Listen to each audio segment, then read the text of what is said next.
Erin Gruwell, The Freedom Writer's Diary.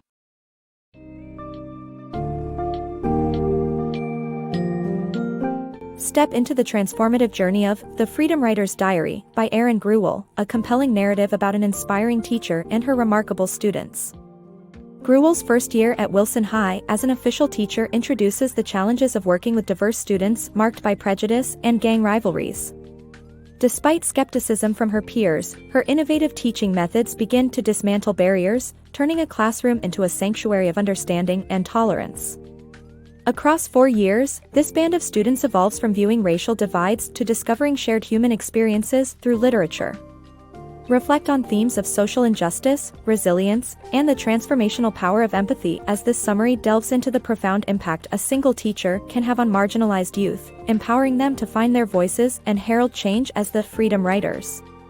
Join a journey that demonstrates how tenacity, creativity, and belief can rewrite destinies when guided by love and courage.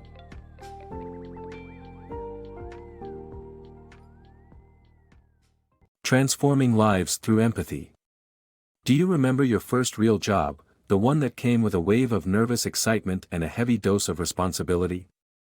That's exactly how Erin Gruwell felt in the fall of 1994, stepping into her new role as an official teacher at Wilson High School. Her freshly minted teaching degree didn't insulate her from receiving classes other teachers avoided. She was assigned the so-called trouble freshman classes. Many would have shied away, but Gruwell embraced the challenge with optimism, determined to make a real impact on her students' lives. Her students viewed the world through well-defined racial divisions, reflecting the gang tensions of their surrounding neighborhoods. They assumed Gruwell was no different from other teachers who quickly lost faith in them, resigned to treat them as lost causes. But Gruwell was different. She saw potential beneath their hard exteriors and decided to bridge the gap between their realities and the classroom. Gruwell started by tapping into the students' daily experiences. The crucial point was a local political issue, Proposition 187, threatening to strip public services like education from undocumented immigrants, a situation that struck home for many students. Gruwell knew she had to break the ice in a way that resonated with them, so she introduced books with relatable characters and projects that connected literature to their lives. Encouraging them to make films based on what they read gave the students a voice, and the creativity and passion in their storytelling shone brightly. In linking Shakespeare's Romeo and Juliet to existing gang rivalries, students found parallels that made them question age-old animosities. Films and trips to hear first-hand accounts from Holocaust survivors and Japanese Americans interned during World War II slowly opened their eyes to broader issues of social justice and prejudice. Gruwell's ability to connect with her students transformed their perceptions and aspirations. Many confessed that they had never encountered an adult who genuinely believed in their potential. For some, the start of the year was filled with apathy towards education, but by its end, these once disengaged students were eager to return to Gruwell's class, emboldened by the new perspectives and skills they had acquired. Through empathy and dedication, Gruwell unlocked doors to a future they hadn't dared to imagine for themselves.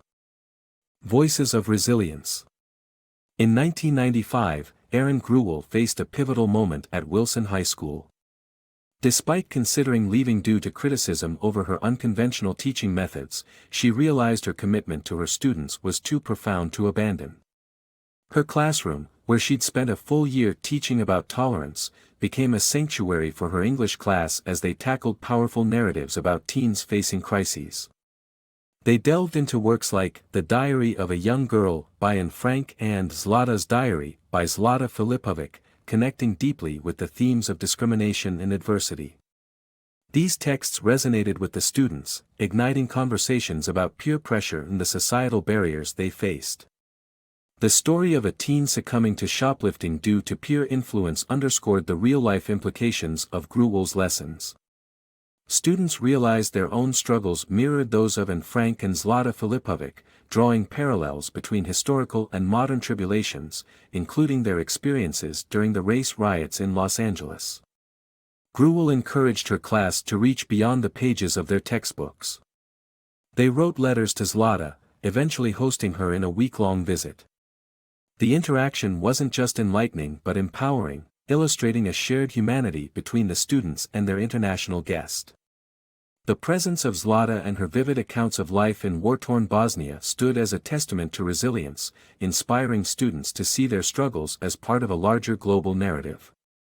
Another pivotal moment occurred when the class met Miep Gies, the brave woman who sheltered Anne Frank's family. Gies's visit highlighted the power of empathy and moral courage. She hailed the students as heroes for their commitment to learning about tolerance and social justice, reinforcing their developing sense of agency and responsibility to be voices for change. Gruwell's classroom became more than an educational space, it was a community where students felt more accepted and loved than in their own homes.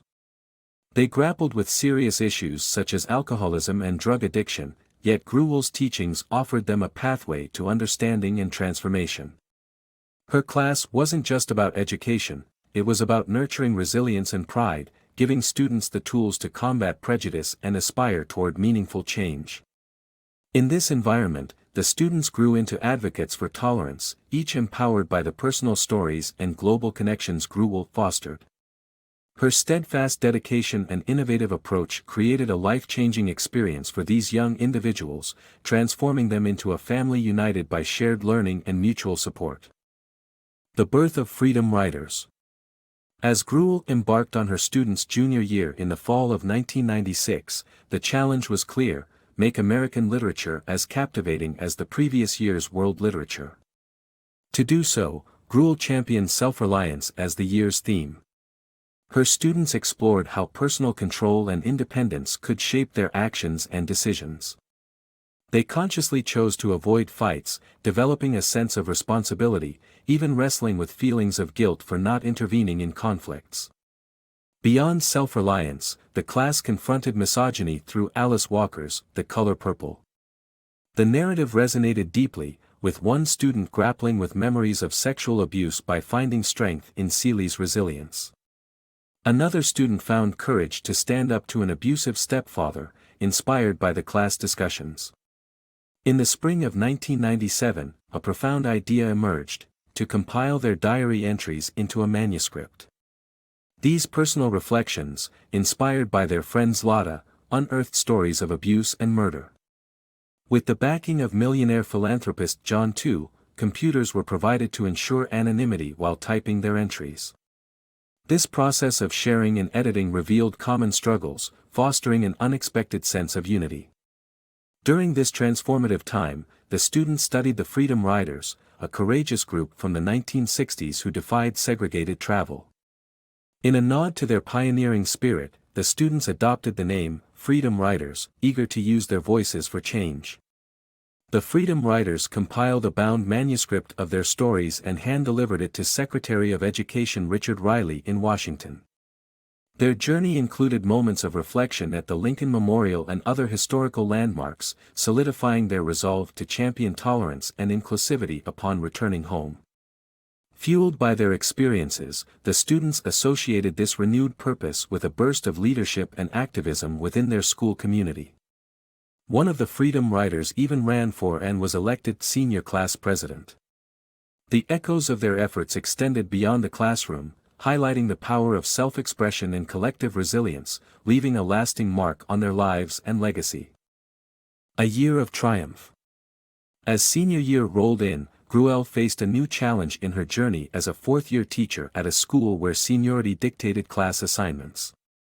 However, with the support of Dr. Carl Cohn, the district superintendent, she overcame the odds and retained her original class for their final year. Her focus shifted towards guiding these potential first-generation high school graduates as they navigated the complexities of college applications. Recognizing the lack of guidance at home for these students, Gruwell initiated a nonprofit organization to fund their application processes and tuition fees. She also paired each student with a mentor, assigning graduate students from National University to guide the Freedom Riders. Ambitions were high, but so were the challenges. Some students faced the threat of eviction, others, like one student who shouldered the responsibility as head of household, had to juggle school with family duties.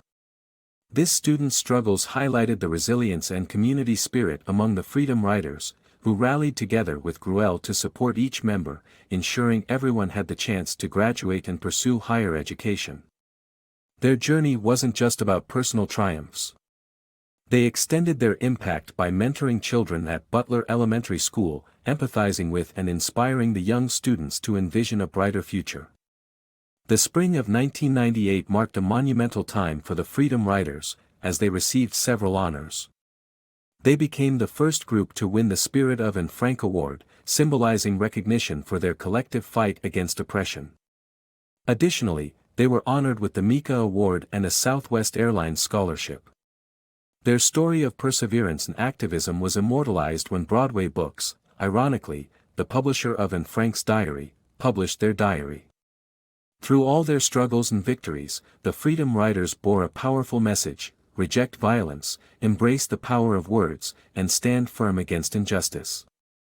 Armed with their pens, stories, and unwavering resolve, they stepped out of high school prepared for the battles ahead, ready to change the world one story at a time.